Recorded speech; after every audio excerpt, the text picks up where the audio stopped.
Cristiano Ronaldo tinggalkan Al Nassr. Carlo Ancelotti umumkan skuad Brazil. Erik ten Hag resmi latih Bayer Leverkusen.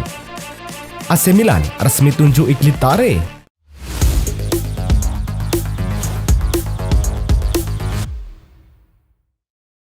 Halo Soccer Mania, kembali lagi di Blessing Soccer News. Kali ini kami sudah siapkan berita-berita terbaru seputar dunia sepak bola. Tentunya untuk kalian semua, selamat menyaksikan. Al Hilal versus Al Qadsiya pada pertandingan terakhir Liga Saudi yang berlangsung di Queen Arena. Gol pertama dicetak oleh Alexander Mitrovic pada menit ke-25 melalui tendangan penalti yang berhasil menaklukkan kiper Al Qadsiya. Gol kedua datang dari Serjet Safiq pada menit ke-69 yang memperkokoh keunggulan Al Hilal dan memastikan kemenangan mereka. Kemenangan ini sangat krusial bagi Al Hilal yang berhasil mengamankan posisi kedua dengan 75 poin, memastikan mereka lolos ke Liga Champions Asia musim depan. Pertandingan putaran ke-34 Liga Saudi antara The Union versus Damak berlangsung di Stadion Al-Inma. The Union mendominasi dengan 50% penguasaan bola meski babak pertama berakhir tanpa gol. Barulah di babak kedua, Ittihad berhasil mengamankan kemenangan tipis 1-0 atas Damak. Stefan Bergwijn berhasil mencetak satu-satunya gol di pertandingan ini yang menjadi penentu kemenangan Al-Ittihad. Kemenangan ini mengukuhkan posisi Ittihad di puncak klasemen dengan 83 poin, sementara Damak tetap berada di posisi ke-14 dengan 35 poin. Al-Fateh versus Al Nassr pada pekan ke-34 Saudi Pro League, Al-Fateh Stadium. Gol yang ditunggu-tunggu oleh Al Nassr baru lahir di menit ke-43 setelah Cristiano Ronaldo mengonversi umpan Al-Fatil. Sebelum babak pertama ditutup pada menit ke-45+4, Al-Fateh menyamakan kedudukan lewat gol Matias Vargas. Al Nassr menampilkan permainan lebih terbuka, maka tak ayal jika Ronaldo CS unggul lagi lewat Sadio Mane di menit ke-75. Hanya saja pada menit ke-81, Al-Fateh mampu kembali menyamakan kedudukan melalui suntikan terukur Mourad Badna. Bahkan, Al-Fateh membalikan keadaan melalui sumbangan gol yang diciptakan oleh Mateus Magado menit ke-90+6. Dengan hasil ini, Al Nassr dipastikan gagal mengamankan tiket Liga Champions Asia musim depan karena hanya finish di posisi keempat klasemen. Cristiano Ronaldo kembali menorehkan sejarah gemilang dalam dunia sepak bola dengan mencapai tonggak luar biasa yaitu 800 gol sepanjang karir klubnya. Pencapaian ini diraih saat Ronaldo juga berhasil meraih sepatu emas kedua Liga Pro Saudi dalam 2 tahun terakhir dengan koleksi 25 gol. CR7 mampu mengungguli pesaing-pesaing kuat mulai dari Ivan Toney, Karim Benzema, dan Abderrazak Hamdallah. Musim ini, Ronaldo membuktikan bahwa di usia 40 tahun ia masih mencatatkan kontribusi luar biasa dengan 35 gol dan 4 assist di semua kompetisi. Cristiano Ronaldo meninggalkan Al Nassr, namun ia memastikan belum pensiun dari dunia sepak bola. Kontrak Ronaldo di Al Nassr memang berakhir pada penghujung musim ini. Setelah laga Al-Fateh versus Al Nassr, Ronaldo mengumumkan bahwa perjalanan karirnya di Al Nassr telah berakhir. Bab ini telah berakhir, cerita secara keseluruhan masih terus ditulis. Terima kasih untuk semuanya, tulis Ronaldo dalam akun X miliknya. Setelah meninggalkan Al Nassr, menarik untuk menanti klub berikutnya bagi Cristiano Ronaldo. Heidenheim berhasil mempertahankan posisi mereka di Bundesliga untuk musim ketiga berturut-turut setelah memenangkan pertandingan playoff promosi atau degradasi leg kedua dengan skor 2-1 agregat 4-3 melawan Elversberg. Gol kemenangan yang sangat dramatis dicetak oleh Leo Skinza di menit-menit akhir pertandingan memastikan Heidenheim tetap berada di kasta tertinggi sepak bola Jerman. Ini melanjutkan catatan impresif pelatih Frank Schmidt yang membawa Heidenheim dari divisi ke-5 hingga Bundesliga. Ia kini memasuki tahun ke-19 memimpin klub tanpa pernah mengalami degradasi. Pelatih baru tim nasional Brazil Carlo Ancelotti telah mengumumkan skuad pertamanya untuk menghadapi kualifikasi Piala Dunia 2026. Dalam daftar yang dirilis terhadap beberapa kejutan menarik, termasuk kembalinya Casemiro dan Antony setelah absen, serta absennya Rodrigo dan Neymar. Skuad ini menggabungkan pemain berpengalaman seperti Alisson, Marquinhos, dan Bruno Guimaraes dengan talenta muda yang menjanjikan seperti Gabriel Martinelli dan Matheus Cunha. Ancelotti tampak ingin membangun tim yang seimbang antara pengalaman dan energi muda untuk menghadapi tantangan berat di babak kualifikasi. Luis de la Fuente resmi mengumumkan skuad timnas Spanyol untuk babak 4 besar UEFA National League. Turnamen ini akan digelar di Jerman. Kejutan besar terjadi dengan dimasukkannya kembali Isco. Pemain 33 tahun ini terakhir kali bermain untuk Spanyol pada 2019. Selain Isco, 2 pemain muda kembali setelah cedera. Pau Cubarsí dan Gavi masuk ke skuad. La Roja akan melawan Prancis di semifinal pada 5 Juni 2025.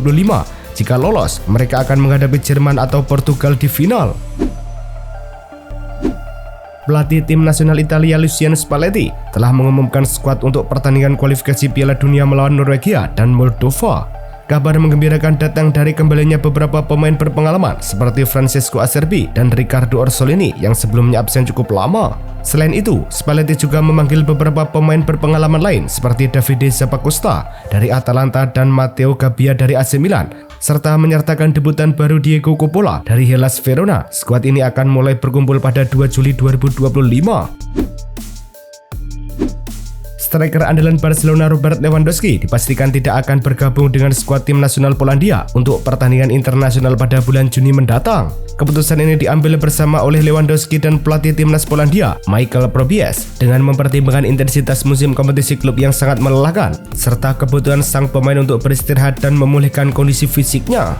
Lewandowski akan melewatkan 2 pertandingan penting, yaitu laga persahabatan melawan Moldova dan kualifikasi Piala Dunia melawan Finlandia. Sam Stein berhasil mencuri perhatian publik sepak bola Belanda setelah dinobatkan sebagai pemain terbaik Eredivisie musim ini. Gelandang serang dari Twente ini tampil luar biasa dengan mencetak 27 gol, menjadikannya pencetak gol terbanyak di liga. Sementara itu, penghargaan talenta muda terbaik Eredivisie jatuh kepada Jorel Hato, bek muda berbakat dari Ajax. Penampilan impresif Hato sepanjang musim ini berhasil menarik perhatian banyak penggemar dan pencari bakat, menandai dirinya sebagai salah satu pemain muda yang patut diperhitungkan di masa depan. Borussia Dortmund resmi mengumumkan kemitraan baru dengan Vodafone, salah satu operator jaringan seluler terbesar di dunia. Dalam kesepakatan yang berlangsung selama 5 tahun ini, Vodafone akan menjadi sponsor utama klub sepak bola asal Jerman tersebut. Logo hitam Vodafone akan menghiasi bagian depan jersey Dortmund mulai musim 2025-2026, menandai babak baru dalam kolaborasi antara dunia olahraga dan teknologi komunikasi. Kesepakatan ini dianggap sebagai langkah strategis yang menguntungkan kedua belah pihak, terutama di tengah tantangan ekonomi global saat ini. Bayer Leverkusen secara resmi mengumumkan penunjukan Erik ten Hag sebagai pelatih kepala baru mereka dengan kontrak hingga 30 Juni 2027. Pelatih asal Belanda berusia 55 tahun ini akan memulai tugasnya pada 1 Juli 2025 menjelang musim 2025-2026. Ten Hag datang dengan reputasi gemilang di mana ia berhasil membawa Manchester United meraih Piala Liga Inggris pada 2023 dan Piala FA pada 2024. Sebelumnya, ia juga mengukir prestasi luar biasa bersama Ajax Amsterdam dengan memenangkan 6 gelar domestik. AC Milan secara resmi mengumumkan penunjukan Igli Tare sebagai direktur olahraga baru efektif mulai hari ini 27 Mei 2025. Dengan pengalaman luas dan rekam jejak sukses di Lazio, Tare diharapkan mampu membawa perubahan signifikan bagi klub yang tengah berambisi kembali ke puncak sepak bola Italia dan Eropa. Dalam perannya, Tare akan langsung melapor kepada CEO AC Milan, Giorgio Furlani. Selama masa jabatannya di Lazio, Igli Tare berperan penting dalam meraih 3 gelar Coppa Italia dan 3 gelar Piala Super Italia. AC Milan kembali menunjukkan minat kuat untuk mendatangkan Junior Firpo setelah beberapa kali dikaitkan dengan transfer ke San Siro dalam beberapa tahun terakhir. Kali ini situasinya berbeda karena kontrak Firpo dengan Leeds akan habis pada 30 Juni 2025. Hal ini membuka peluang bagi Milan untuk mengamankan jasa pemain berusia 29 tahun tersebut tanpa harus membayar biaya transfer. Junior Firpo sendiri tampil impresif musim ini dengan catatan 4 gol dan 10 assist dalam 35 pertandingan kompetitif, membantu Leeds United promosi ke Liga Premier Inggris.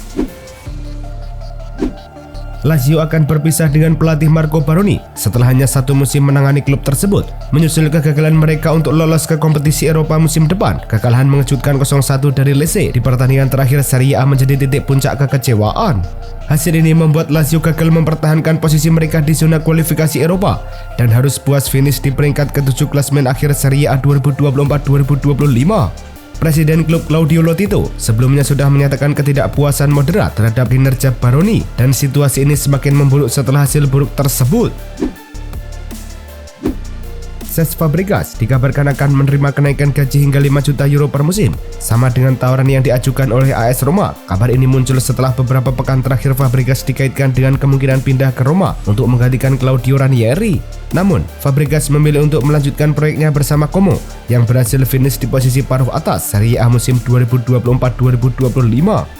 Menurut laporan dari Alfredo Pedula, Como berusaha mempertahankan pelatih berusia 38 tahun ini dengan kontrak yang berlaku hingga musim panas 2028. David De Gea tengah menjadi sorotan setelah muncul kabar bahwa klub Ligue 1 AS Monaco memasukkan namanya dalam daftar pendek untuk posisi kiper baru. Meski demikian, Fiorentina tidak tinggal diam dan sedang berupaya keras memperpanjang kontrak De Gea hingga Juni 2028. Upaya ini menunjukkan betapa pentingnya peran De Gea dalam skuad Fiorentina, terutama setelah penampilan impresifnya di musim pertamanya bersama klub tersebut. Selama musim 2024-2025, De Gea tampil gemilang dengan mencatatkan 11 clean sheet dalam 35 pertandingan Serie A. Marc Bernal dikabarkan akan segera kembali memperkuat tim utama pada awal musim 2025-2026 setelah menjalani proses pemulihan dari cedera lutut serius. Cedera ACL dan meniskus yang dialaminya pada Agustus tahun lalu sempat membuatnya absen sepanjang musim. Namun, berkat proses rehabilitasi yang intensif, Bernal kini memasuki tahap akhir pemulihan dan diperkirakan akan kembali berlatih bersama tim pada masa pramusim. Rencana ini juga termasuk kemungkinan debutnya di Trofeo Juan Chamber pada awal Agustus jika kondisinya memungkinkan.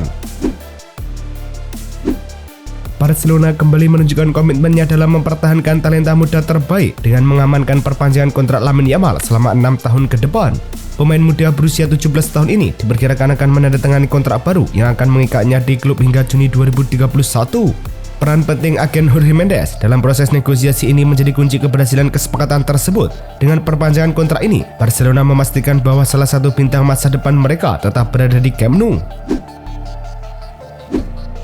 Xabi Alonso resmi menandatangani kontrak 3 tahun sebagai pelatih baru Real Madrid yang akan mulai berlaku pada 1 Juni 2025.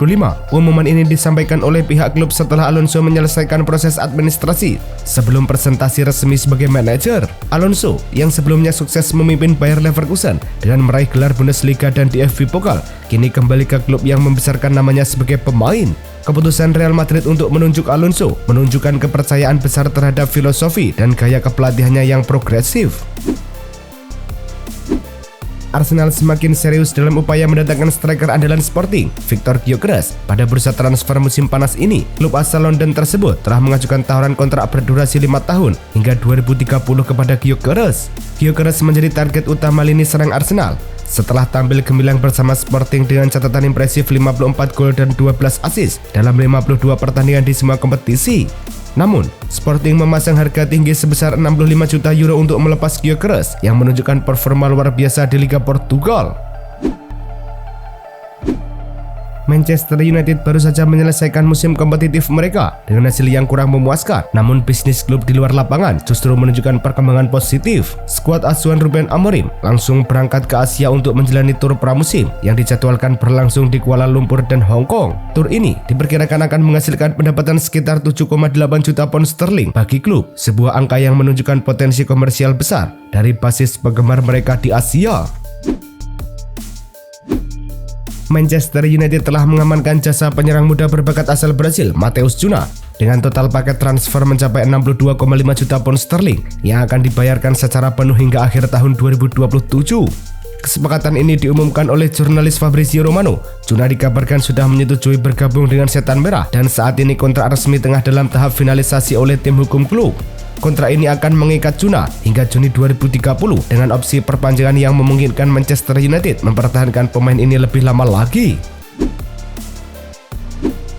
Everton secara resmi mengumumkan bahwa striker asal Albania, Armando Broja, akan kembali ke Chelsea setelah masa pinjamannya berakhir pada akhir Juni 2025. Broja bergabung dengan Everton pada hari terakhir jendela transfer musim panas 2024 dengan harapan dapat memperkuat lini serang The Toffees. Namun, selama masa pinjaman yang berlangsung 1 musim, Broja hanya tampil dalam 11 pertandingan dan gagal mencetak gol. Sebagian besar waktunya dihabiskan untuk pemulihan cedera pergelangan kaki yang dialaminya dalam pertandingan Piala FA melawan Peterborough.